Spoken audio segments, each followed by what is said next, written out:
চারটে পাঁচটা বাড়ি আমাকে সব শেষ হয়ে গেছে বলতেন।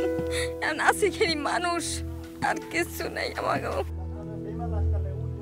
শান্তনা দাস পটুয়াখালীর দুমকি উপজেলার বাহেরচর এলাকার বাসিন্দা। নদী ভাঙনের কবলে পড়ে ঘরবাড়ি হারিয়ে নিঃস্ব হয়েছেন। স্বামী সন্তান নিয়ে কোথায় কিভাবে থাকবেন তার কোনো কুল কিনারা পাচ্ছেন না তিনি। তার মতো উপজেলার আঙ্গারিয়া ইউনিয়নের কয়েক হাজার মানুষ নদী ভাঙনের শিকার হন। পায়রা নদীর অব্যাহত ভাঙনে ইতোমধ্যে বিলীন হয়েছে কয়েক হাজার ঘরবাড়ি, ফসলের ক্ষেত ও গাছপালা। রক্ষা পায়নি ধর্মীয় ও শিক্ষা প্রতিষ্ঠানও। সব হারিয়ে নিঃস্ব শত শত পরিবার। এ অবস্থায় অস্থায়ী নয়, স্থায়ী বেড়িবাঁধের দাবি এলাকাবাসীর। কোনো জায়গায় নেই, আমরা মানুষের জায়গায় থাকি, যে জায়গায় থাকি থাকার মতো জায়গা নাই। তাকে দিতেছে যে এখান থেকে চলে যাও চলে যাও। 3 বারই গেছে, এখন একবারই এসেছি। হ্যাঁ, এই নদীর কূলে আইছে, আর রাইতে ঘুমাইতে পারি না।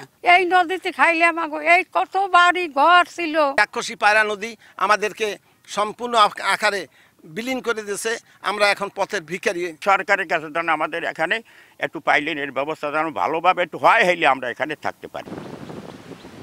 তবে স্থায়ী বেড়িবাঁধ নির্মাণের প্রকল্প গ্রহণের জন্য ঊর্ধ্বতন কর্তৃপক্ষকে অবহিত করা হয়েছে বলে জানায় স্থানীয় পানি উন্নয়ন বোর্ড। প্রত্যেক বছরই ঘূর্ণিঝড়ের সময় বা বর্ষাকালে আমাদের কিছু কিছু করে ভাঙে, সেগুলো আমরা প্রত্যেক বছরই মেরামত করে থাকি।